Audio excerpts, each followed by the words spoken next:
हरे कृष्णा। जय भोलेनाथ। आप सभी का दिन शुभ हो और मंगलमय हो। इससे पहले की कथा सुनने के लिए आप सबका बहुत बहुत आभार। आज सुनिए फागुन मास मातम में आगे का वृत्तांत। श्री वासी कहते हैं, धर्मों में शुद्ध कुल में उत्पन्न हुए 18,000 ब्राह्मण रहते हैं, जो ब्रह्मा विष्णु और शिव जी के द्वारा उत्पन्न किए गए हैं। वे सभी सदाचारी, पवित्र और ब्रह्मचारी चार प्रकार के जीवनों में प्राणधारी, अति उत्तम प्राणधारियों में भी जो बुद्धिजीवी है, वे सभी श्रेष्ठ माने गए हैं। बुद्धिजीवी प्राणियों में भी मनुष्य श्रेष्ठ और मनुष्यों से भी ब्राह्मणों से भी विद्वान और विद्वानों से भी पवित्र, बुद्धि वाले से भी कर्मष्ट और कर्मठ से भी ब्रह्मा परायण पुरुष सबसे श्रेष्ठ हैं। तब धर्मराज युधिष्ठिर ने व्यास जी से पूछा, हे व्यास जी, धर्मार्थ में जिन श्रेष्ठ आचार व्यवहार वाले ब्राह्मणों ने निवास किया, वे किस कुल में उत्पन्न हुए थे? तो व्यास जी कहने लगे, राजन, उन ऊर्ध्व त्रेताओं, ऋषियों और महात्मा ब्राह्मणों की शाखा प्रशाखा, पुत्र पौत्र आदि की संख्या बहुत हुई। मुख्य 24 गोत्रों के नाम तुम्हें बताता हूँ, जिनमें भारद्वाज, वत्स, कौशिक, कुश, शांडिल्य, कश्यप, गौतम, छंद, जातु, कन्या, वत्स, वरिष्ठ, धारण, आत्रेय, भांड, कौलिक, विकृष्ण, उपमन्यु, गार्द, मुदुल, सुमोषक, मूर्ण्यासन, पराशर, कन्या तथा गंगास। इन गोत्रों में उत्पन्न ब्राह्मण वेदों के पारंगत विद्वान, तरह तरह के यज्ञ अनुष्ठान में तत्पर, द्विज पूजन कर्म में संलग्न, सत्कर्म परायण और गुणवान हुए हैं। राजा युधिष्ठिर पहले वहाँ के ब्राह्मणों को यक्ष, राक्षस और पिशाच आदि बहुत परेशान किया करते थे। तब उन ब्राह्मणों ने देवताओं से कहा कि वे देवतागण यक्ष और राक्षस आदि से हम प्रतिदिन सताए जाते हैं, इसलिए उनके भय से हम लोग अब इस उत्तम स्थान को त्याग देंगे। यह सुनकर देवताओं ने लोकहित की कामना से ब्राह्मणों की रक्षा करने के लिए प्रत्येक गोत्र में एक एक योगिनी की स्थापना की। जिस गोत्र की रक्षा और पालन में जो शक्ति समर्थ हुई, वह उस गोत्र की कुल देवी मानी गई।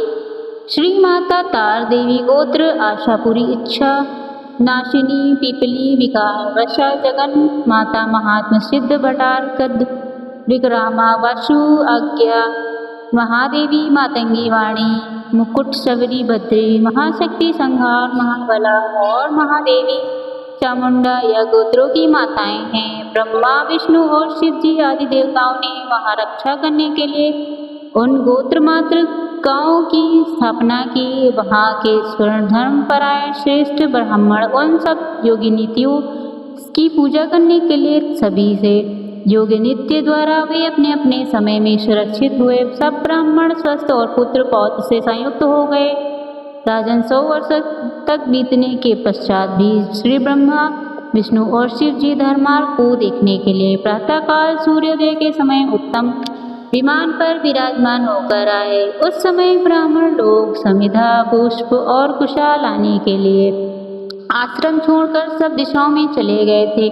आश्रम सूना था। सूने आश्रम को देखकर महादेव जी ने भगवान से कहा कि यहाँ ब्राह्मण तो बड़े कष्ट में हैं, इसलिए इनकी सेवा के लिए कुछ सेवकों की व्यवस्था करूं, ऐसा मेरा विचार हो रहा है। भगवान शंकर के ऐसा वचन सुनकर श्री विष्णु कहने लगे, ठीक है महादेव। फिर वे ब्रह्मा जी से कहने लगे, ब्राह्मण, आप यहाँ ब्राह्मणों की सेवा के लिए कोई उपाय कीजिए। भगवान विष्णु का यह आदेश सुनकर श्री ब्रह्मा जी ने कामधेनु का स्मरण किया। स्मरण करने मात्र से कामधेनु उसी क्षण वहाँ आ गई। तब ब्रह्मा जी ने कामधेनु से कहा, माता, इन ब्राह्मणों में से प्रिय के लिए 2 शुद्ध हृदय वाले अनुचर की व्यवस्था करो। तब बहुत अच्छा कहकर कामधेनु ने अपने खुर से धरती को खोदा और हुंकार की। इससे 36,000 चोटीधारी मनुष्य प्रकट हुए। सभी महाबली वैश्य थे। उन्होंने यज्ञोपवीत धारण कर लिया था।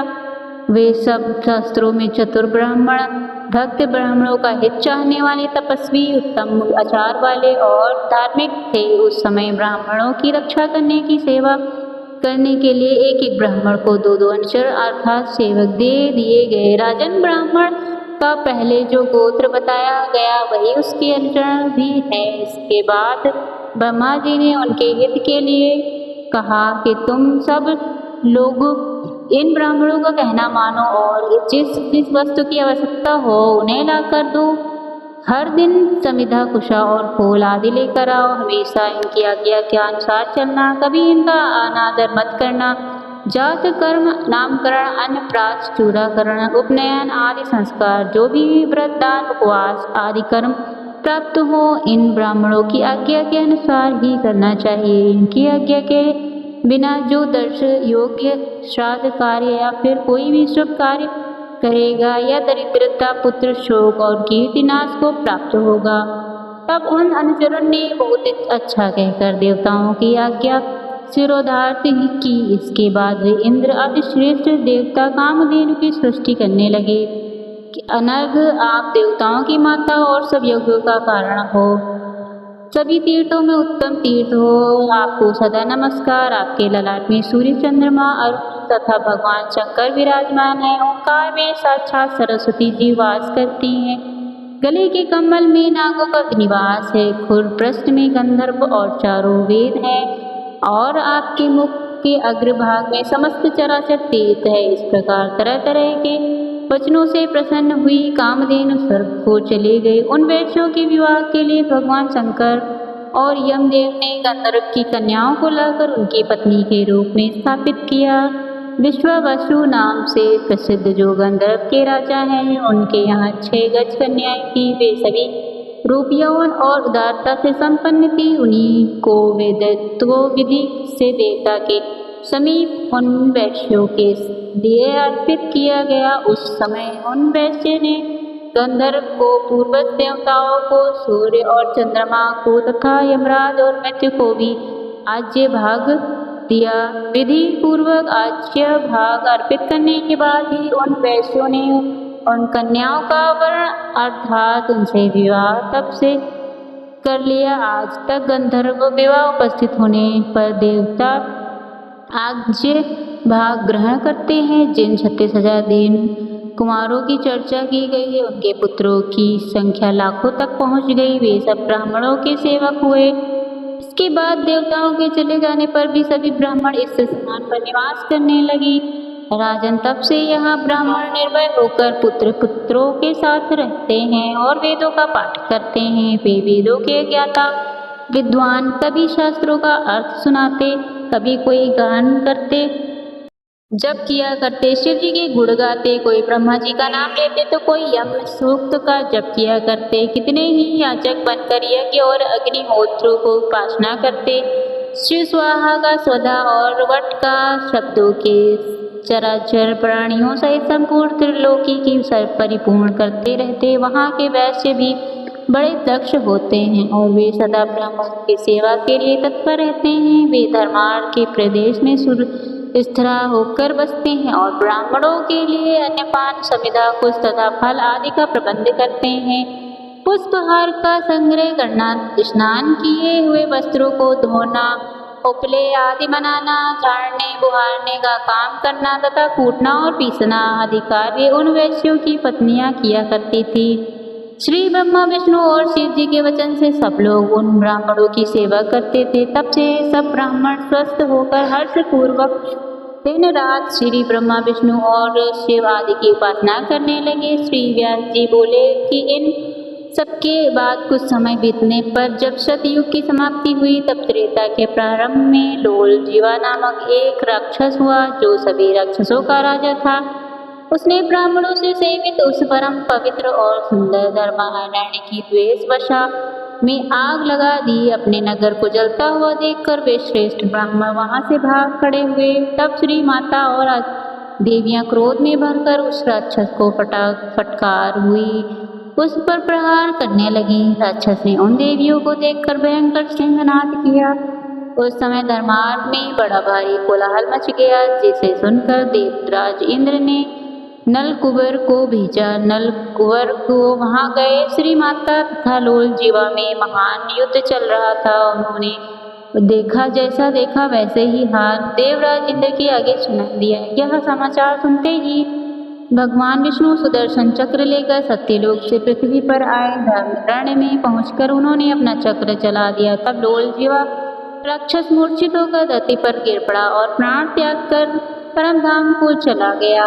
और गंधर्व ने हर्ष में भरकर जब जगदीश्वर भगवान विष्णु की स्तुति की, उस नगर को अर्थात धर्मरण्य को उजड़ा हुआ देखकर भगवान विष्णु कहने लगे, ऋषियों के आश्रम में निवास करने वाली वे सभी ब्राह्मण कहाँ हैं? देवता और गंधर्व ने इधर उधर भागे हुए ब्राह्मणों को फिर से खोज निकाला और इस प्रकार कहने लगे कि हे ब्राह्मणों, उस अधर्म इस राक्षस को भगवान श्री हरि ने अपने चक्र से काट डाला है। यह बात सुनते ही सभी ब्राह्मणों के नेत्र हर्ष से खिल उठे। वे सभी प्रसन्न हो गए और उन सब ने बड़ी प्रसन्नता के साथ फिर से अपने अपने क्षेत्र में प्रवेश किया। भगवान श्री लक्ष्मीपति से कहने लगे, प्रभु अपने सत्यलोक से आकर ब्राह्मणों के हित के लिए इस मंदिर रूपी नगर की पुनः स्थापना की है, इसलिए संसार में यह सत्य मंदिर के नाम से विख्यात होगा। सतयुग में यह धर्मार्थ क्षेत्र में, त्रेता में अब इसका नाम सत्य मंदिर होगा। भगवान विष्णु ने तथास्तु कहकर उनकी प्रार्थना स्वीकार कर ली, जिसके बाद भी सभी ब्राह्मण अपने पुत्र पौत्र पत्नी सेवकों के साथ पहले की तरह निवास करने लगे। उस नगर के पूर्व काल में सब देवताओं ने धर्मरण्य से श्री दुर्गा जी के पुत्र गणेश जी को स्थापित किया। अब मैं गणेश जी की उत्पत्ति का एक कारण बतलाता हूँ। एक समय देवी पार्वती ने अंगों में उपटन लगाया और उससे जो मैल निकला उसे हाथ पर रखकर उसकी एक सुंदर प्रतिरूप प्रतिमा बना दी। उसमें से उन्होंने जीव का भी जो अर्थात प्राणों का भी संचार किया। तब वह बालक उनके आगे आकर खड़ा हो गया और माता से बोला, आज्ञा दीजिए माता श्री, मैं कौन सा कार्य करूं? तब देवी पार्वती कहने लगी, मैं जब तक स्नान करूं तब तक तुम मेरे द्वार पर खड़े रहो। देवी के इस प्रकार आज्ञा देने पर श्री गणेश जी हथियार लेकर द्वार पर खड़े हो गए। उसी समय महादेव जी आए और उन्होंने घर के भीतर प्रवेश करने का विचार किया, किंतु द्वार पर खड़े हुए एक नन्हे बालक ने उन्हें भीतर नहीं जाने दिया।